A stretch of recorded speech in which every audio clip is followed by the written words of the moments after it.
2 months after the divorce, the silence in my apartment still felt loud. There were no more slammed doors.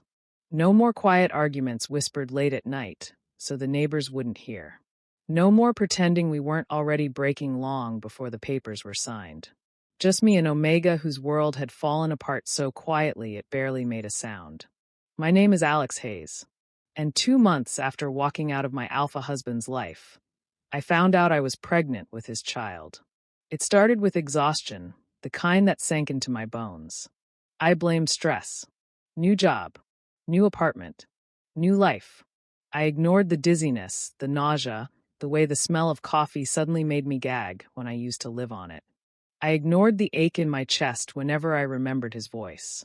Raymond Blackwell, the alpha who once swore I was his forever, right up until the day he said forever was too heavy to carry. I stared at the pregnancy test in the bathroom, hands trembling so badly I nearly dropped it. The digital screen blinked once, then twice. Then the word appeared. Pregnant. For a moment my brain refused to understand.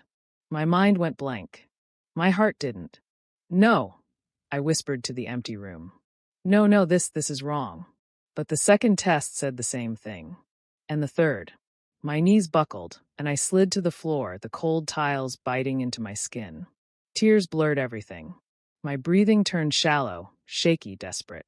I pressed a hand over my stomach, terrified and overwhelmed at the same time. Raymond didn't love me anymore. And now, he would be tied to me forever. Worse, he was getting remarried. His engagement announcement was everywhere online. A picture-perfect alpha couple in expensive clothes, smiling in front of a gold arch. His fiancée, Serena, looking like she stepped out of a magazine, her hand resting on his chest like she belonged there. I closed the article immediately. It still hurt, even after everything. People think divorce happens because two people stop loving each other. Sometimes it happens because love isn't enough. Raymond and I met young. Too young. He was ambitious, fiercely driven, heir to a powerful alpha family. I was softer, quieter. We loved each other, deeply, but his world demanded perfection. His parents hated that I was an Omega. They never said it directly, but their smiles tightened whenever I entered the room. Over time, those smiles turned into pressure. Expectations. Arguments about things we never had to argue about before. I still remember the night it ended. No shouting. No dramatic betrayal. Just exhaustion. I think we're hurting each other, Raymond said quietly. I don't want it anymore. And somehow, I understood. We signed the papers a week later. I told myself it was freedom. So why did it feel like being hollowed out from the inside? Now here I was, holding the one secret that could shatter everything. A baby. His baby. Our baby. My first instinct was to run. Disappear. Start over somewhere new where no one knew me or my mistakes. Somewhere I wouldn't feel judged or pitted. Somewhere I didn't have to face him. But every time I tried to imagine leaving, I pictured a tiny heartbeat echoing alone. I couldn't do that. So I made an appointment with the doctor. The clinic smelled sterile and safe, like nothing bad could possibly exist there.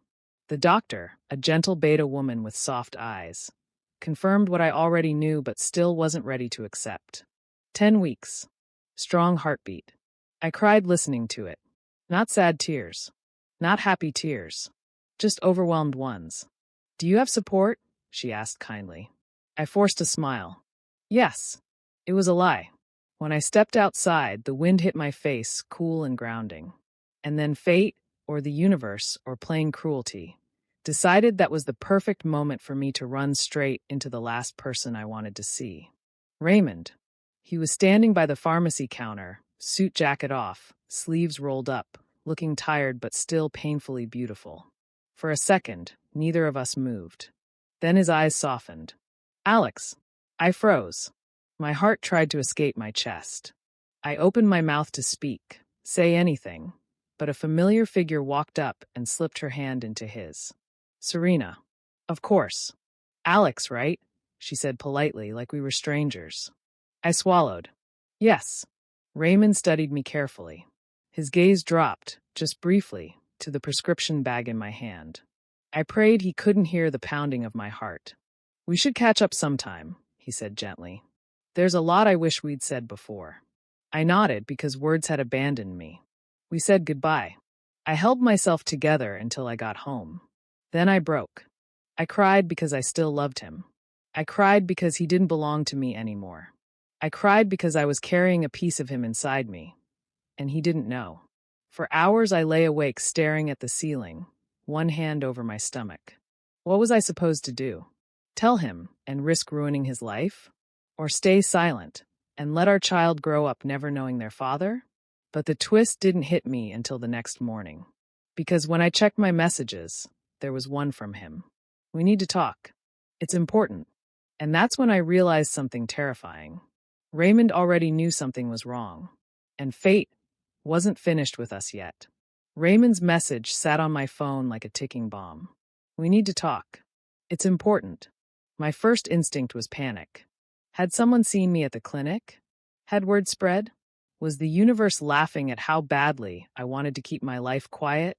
I didn't reply right away. I paced the apartment until the sun dipped below the skyline and shadows swallowed the walls. My stomach twisted, not from the pregnancy this time, but from fear. Finally, before I could lose my nerve, I typed back. Okay. When? His answer came instantly. Tonight.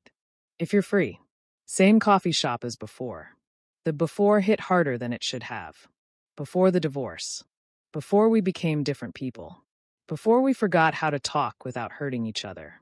The coffee shop hadn't changed. Same soft lighting. Same chairs that creaked when you sat.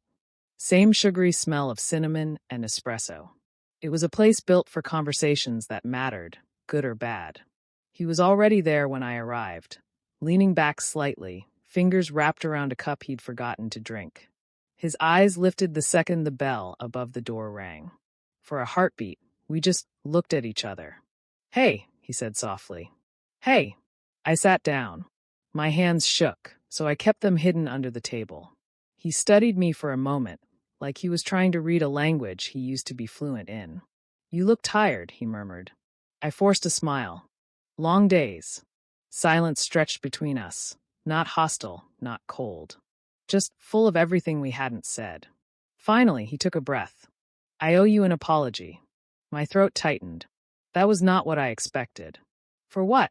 For how things ended, he said quietly. I thought by letting go, we'd both heal faster. But I didn't realize how much I'd already hurt you before that. The pressure, the expectations, my family. His voice trailed off like the words were too heavy to carry. I swallowed hard. We were both drowning. We just didn't admit it. He nodded. Then he said the last thing I wanted to hear. I'm getting married next month. Like a knife twisting in a wound I pretended didn't exist. I know, I said, keeping my tone as steady as I could. Congratulations. He searched my face, probably looking for bitterness. Anger. Something. Instead, he found resignation. Thank you, he said quietly. He hesitated, then continued. I wanted to talk because, even though we're not together anymore, you were the most important part of my life for years. And I don't want us to be strangers. I want us to be okay. Okay. I wished I knew what that word meant anymore. I want that too, I whispered. And I meant it. Because love doesn't always vanish. Sometimes it shifts shape, from fire to gentle ache. From forever to memory. We talked for nearly an hour. About work. About the weather. About nothing important and everything unspoken. But the whole time, guilt gnawed at me. I was keeping a secret that didn't belong only to me. When we finally stepped outside, the evening air was cool. The sky bruised purple with the last light of day. He shoved his hands in his pockets like he used to do when he was nervous. Alex, he said softly. Are you happy? The question sliced through me. I'm figuring it out. He nodded like he understood. Then his expression softened in a way that felt too familiar. Let me know if you ever need anything. Even now, even after everything. I'll show up. And that almost broke me. Because for one suspended second, I wanted to tell him everything. I wanted to say there's a heartbeat inside me, and it's half yours. But fear won. Fear of ruining his new life. Fear of being seen as the mistake he left behind. Fear of being judged, again, for being an omega who wasn't strong enough to keep his alpha. So I said nothing. He walked away, and my heart walked with him. That night, sleep refused to come. I lay awake, staring at the ceiling, counting the seconds between each kick of my anxiety. My phone sat on the nightstand, silent and accusing. I wasn't just responsible for myself anymore. There was a tiny life depending on me to make the right choices. And I didn't even know what those were. By morning, I'd made a decision. I couldn't keep this secret forever. Raymond deserved to know, not because he was an alpha or because of duty, but because every child deserves the truth. But before I could figure out how to tell him, life intervened. Literally. I ran into Serena at the grocery store. She was poised, elegant, every inch the perfect alpha bride. She smiled warmly when she saw me, which somehow hurt more than if she'd glared. Alex. Hi. I blinked. Serena. Hey. She hesitated before speaking again. I'm glad I ran into you. I just wanted to say, I know it must have been hard. The divorce. Everything. But I want you to know I'm not here to erase your place in Raymond's life. Her sincerity stunned me. Most people expected me to hate her. But I didn't. She hadn't broken us. We were already broken. Thank you, I said honestly. Really? She smiled gently, then paused, studying me in that subtle alpha way. Are you feeling all right? You look a little pale. I laughed nervously. Just tired. Take care of yourself, she said softly. Please. And then, before walking away, she added, Raymond still worries about you, you know. Her words lingered long after she disappeared down the aisle. By the time I reached home, my hands trembled again. This was no longer just a decision. It was a responsibility. So I sat at my kitchen table, heart racing, tears burning behind my eyes. And I finally began typing the message that would change everything. Raymond, there's something I need to tell you. I hovered over the send button, trembled, prayed, and pressed it. Seconds later, 3 dots appeared. He was typing back. My life, our lives, were about to split into before and after forever. And I had no idea what kind of alpha he would choose to be when the truth finally shattered his world. I stared at the glowing screen, watching the typing dots appear, disappear, appear again. Then his reply came. Are you okay? Where are you? Not suspicion. Not anger. Just concern. Which somehow made my chest ache even more. I swallowed hard and typed back. I'm home. I just need to talk. In person. Please. There was a pause. Then. I'll be there in 20 minutes. 20 minutes. In 20 minutes, my life would divide into before the truth and after it. I walked around my tiny apartment in a daze, straightening pillows, wiping a clean countertop for the 5th time. Anything to keep my hands from shaking. My reflection in the hallway mirror looked like a stranger, pale, wide-eyed, terrified. When the knock finally came, my breath caught. I opened the door. Raymond stood there, hair slightly windswept, worry etched across his face. For a long moment, neither of us spoke. He just searched my eyes like the answer was hidden behind them. Alex, he said softly. What's wrong? I stepped aside, letting him in. He moved carefully, gently, almost reverently, like he was afraid one wrong move would make me shatter. We sat on opposite ends of the couch. Too close. Too far. There was no easy way to say it. I'm pregnant, I whispered. The words fell between us like broken glass. For a heartbeat, nothing existed but silence. His lips parted, but no sound came out. His brows furrowed, then relaxed, then furrowed again as the information rearranged itself inside his mind. He swallowed. You're pregnant. I nodded. His gaze drifted, almost unconsciously, toward my stomach. Not in shock. Not in horror. More like awe. How far along? 8 weeks, I said, voice trembling. And it's yours. Another silence, heavier this time. Not angry. Not cold. Just stunned. He leaned forward, elbows on his knees, hands clasped like he was steadying himself. When he finally spoke, his voice was barely more than a whisper. Why didn't you tell me sooner? Because I didn't want to ruin your new life. Because I didn't want to seem like I was dragging you back. Because I was scared of hearing you tell me I should get rid of it.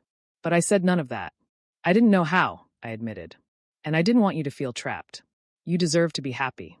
He stared at me for a long moment, then shook his head slowly. Alex, this is my child too. Something broke inside me then. Weeks of fear and guilt and loneliness cracked open and spilled out in the form of tears I couldn't hold back anymore. "I know," I whispered. "I just didn't want to be the reason your life gets complicated again."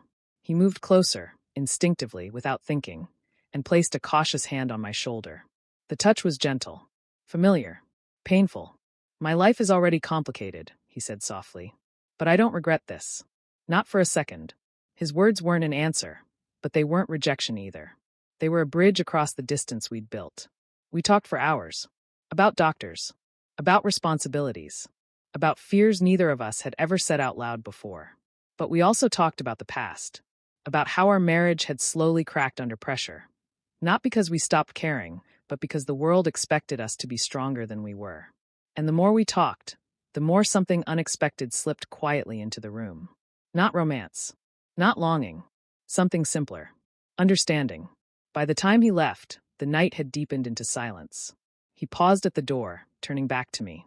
"I'm not going to disappear," he said gently. "I'll be here. For both of you. Both of you." The words wrapped around my heart like a blanket I didn't know I needed. The weeks that followed passed in a blur of doctor visits, exhaustion, and late-night cravings that made me question all of my life choices. True to his word, Raymond showed up. Sometimes with groceries. Sometimes with prenatal vitamins. Sometimes just to sit on the sofa and listen.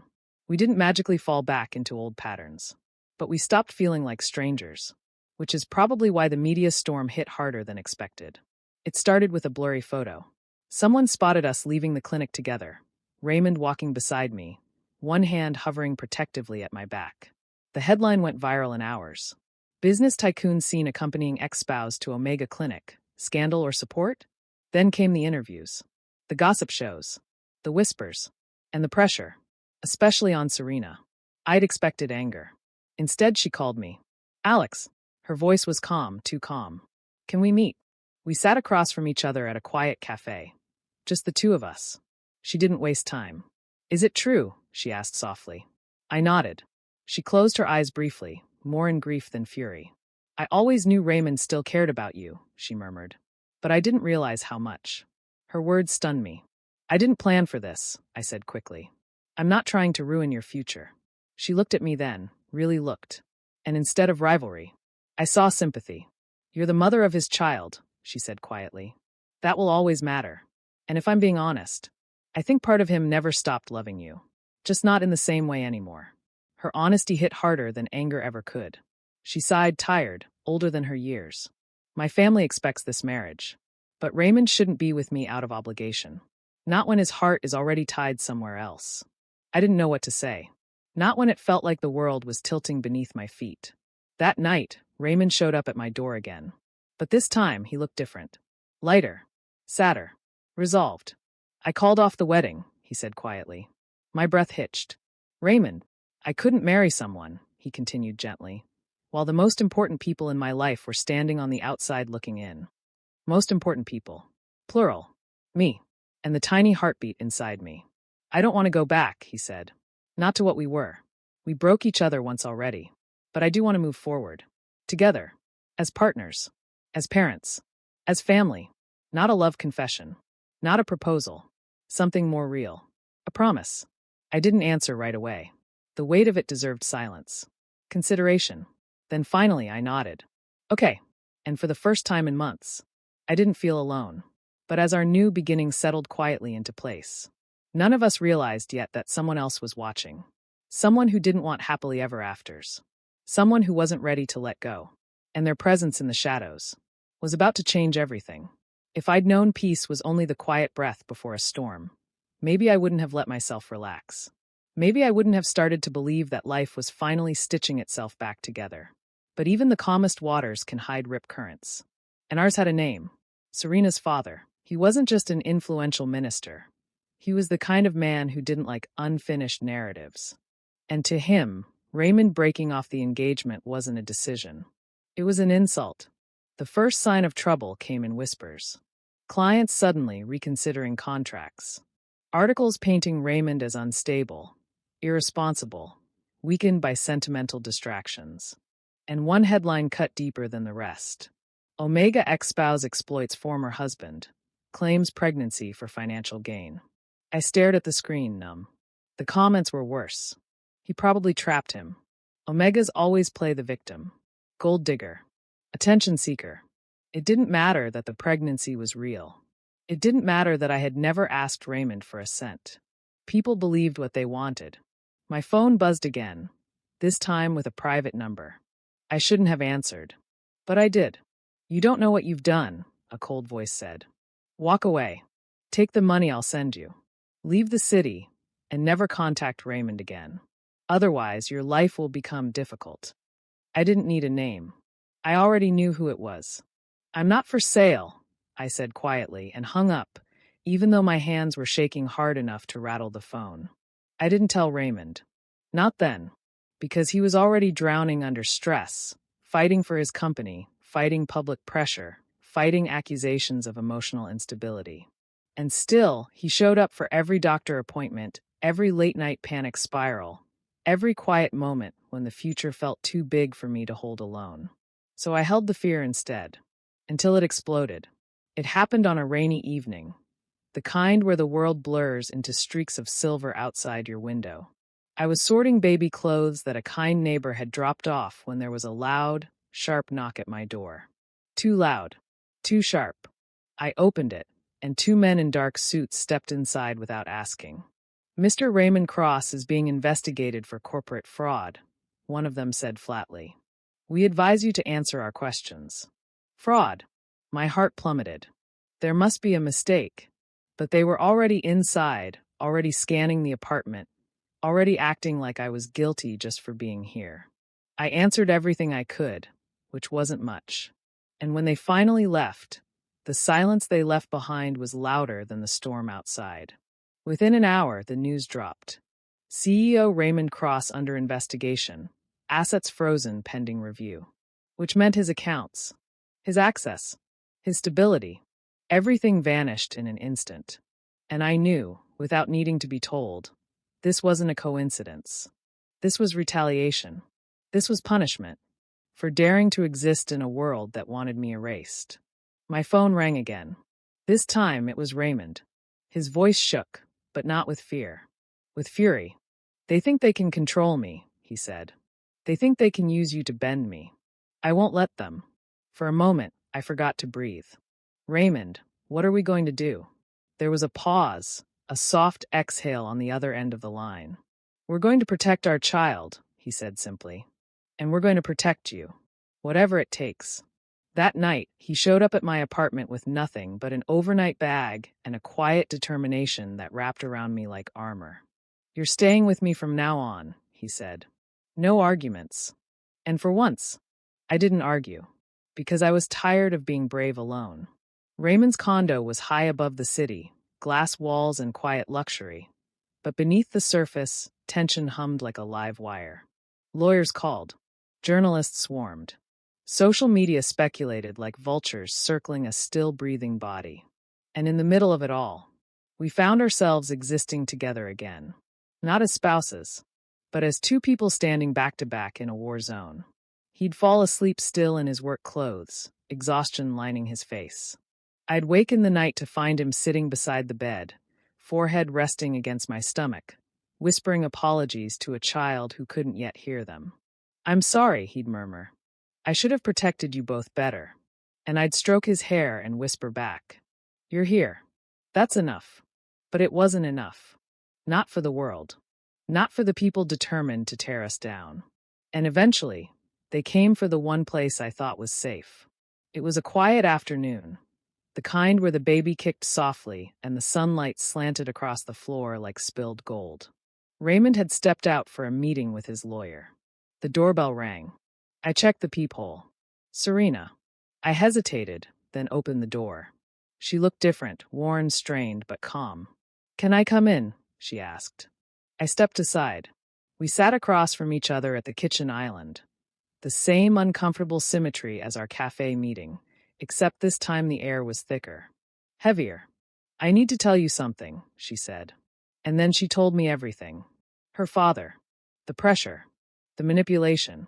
The coordinated attack meant to break Raymond until he crawled back in humiliation. I tried to stop it, she said, voice cracking. But I don't control him. And now it's gone too far. My stomach twisted. You have to tell Raymond, I whispered. She shook her head. He'll confront him. And my father, he doesn't lose. When powerful men feel threatened, they destroy. I felt the baby kick, a sharp flutter that reminded me why this mattered. I'm not leaving, I said quietly. And neither is he. She closed her eyes, tears slipping silently down her cheeks. I was afraid you'd say that. That night, when Raymond returned, there was a weight in the air I couldn't hide anymore. So I told him everything. Not just about Serena's father, but about the money offer, the threats, the accusations, the fear I had been carrying alone. For a long moment, he said nothing. Then he pulled me gently into his arms, holding me like he was memorizing the shape of me. I'm so sorry, he whispered. You should never have had to face that alone. And in that embrace, something shifted. Not romance.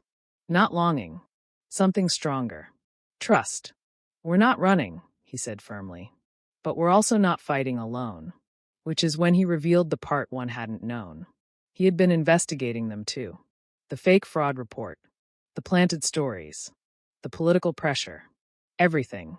And he now had proof. Evidence that could destroy powerful reputations. Evidence that could clear his name. Evidence that could end this. But it came with a price. Once we release this, he said softly, there's no going back. They'll retaliate in ways we can't predict. You and the baby may become targets. Fear wrapped icy fingers around my heart. But then the baby kicked again, a small, defiant thump. And I realized, this wasn't just about survival anymore. It was about the world my child would be born into. I took his hand. We do it, I said. Together. He looked at me then, really looked. And for the first time in a long time, pride flickered in his eyes. Not ownership. Not possession. Respect. Together, he echoed. We didn't know it yet. But that decision was the match that would finally set everything ablaze. Because in the shadows, far from the light of our small, fragile peace, a move had already been made, and the consequences waiting for us would change everything. If I'd known the truth would cost us everything, I don't think I would have changed my mind. Because some truths aren't weapons. They're anchors. And ours was about to drag everything to the surface. Raymond released the evidence at dawn. Emails, financial trails, political pressure strings tied so tight they strangled the light out of every room they touched. He didn't do it through a press conference or a dramatic speech. He did it quietly, cleanly, like removing a toxin from the bloodstream. By midday, the world had changed. News outlets scrambled. Comment sections flipped. Investigations opened. And suddenly the narrative shifted. CEO framed, political influence exposed. But powerful men don't go down quietly. Serena's father didn't rage. He planned. That was the worst part. The calm. The silence. Like the ocean drawing back before a wave destroys the shore. The threats started again. Only this time they weren't subtle. A car following us. A drone hovering outside the condo window. A note slipped under the door. You were warned. Fear became a living thing in my chest, curling beneath my ribs, heavy and cold. I started double-locking doors. Triple-checking windows. Flinching whenever someone knocked. Raymond noticed everything. He always did. One night, when the city lights shimmered like distant stars, he found me sitting in the nursery, the soft pastel room half-finished, holding a tiny pair of socks like they were a life raft. Alex, he said gently, talk to me. I shook my head. If something happens to you, he didn't let me finish. Nothing is going to happen to me. But the way he pulled me into his arms, the way his hands trembled, betrayed the truth. He was just as scared. And still, he refused to bend. We fight clean, he said. We win clean. That was the line he wouldn't cross. Even if the others already had. The breaking point came 3 weeks later. I was leaving the doctor's office alone. Raymond had been delayed in court, forced to testify, forced to relive every humiliation crafted to break him. The parking lot was quiet. Too quiet. I was unlocking the car door when a hand grabbed my arm. A rough voice muttered in my ear. You should have taken the money. The world tilted. My pulse roared. He dragged me toward a dark van, movements efficient, cold. For a terrifying second, I thought this was it. That my story, our story, would end here, in a lonely parking lot, swallowed by silence. But the universe wasn't done with us. Because as the van door slid open, A second voice cut through the air like a blade. Let him go. Raymond. I'd never heard his voice like that. Low, controlled, deadly calm. The kind of voice that didn't repeat itself. Two men turned. One tightened his grip. Pain shot through my arm, sharp and bright. Stay back, he warned. Raymond didn't move closer. He didn't shout. He didn't threaten. He just looked at them, really looked, and the weight of his fury filled the space like a living thing. You touch him again, he said softly, and you'll spend the rest of your life wishing you hadn't. There was something in his tone that made even the wind hold its breath. Silence stretched. Then, like cowards always do, they released me and ran. Raymond caught me before my knees could buckle. It's okay, he whispered, voice breaking. You're safe. I've got you. I've got you. But safety is fragile. And fear has a long echo. The stress triggered contractions. Too early. Too fast. The next hours blurred into flashing lights and hospital hallways and the sharp, sterile smell of emergency. I remember crying because the world tilted too quickly. I remember Raymond's hand, warm and constant in mine. I remember doctors speaking in calm voices meant to hide panic. And I remember one clear moment, his forehead against mine. I'm here. You don't do this alone. Not ever again.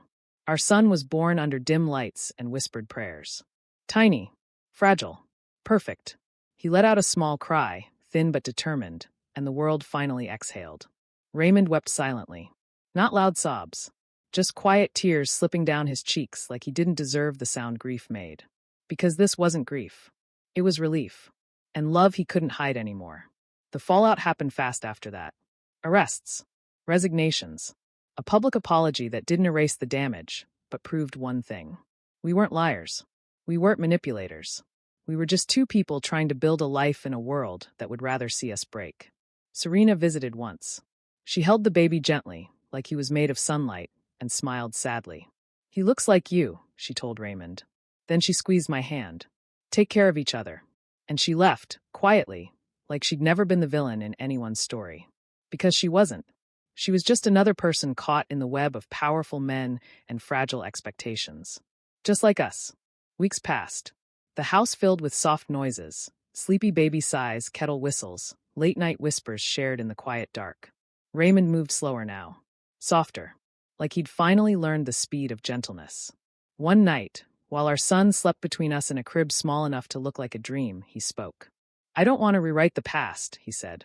We hurt each other there. We weren't ready then. He paused. But I want to write the future. With you. If you'll let me. It wasn't dramatic. It wasn't desperate. It was real. Grounded. Honest. I thought about the storm. The fear. The loneliness. The love that never really vanished. It just changed shape until we learned how to hold it again. And I answered the only way that felt true.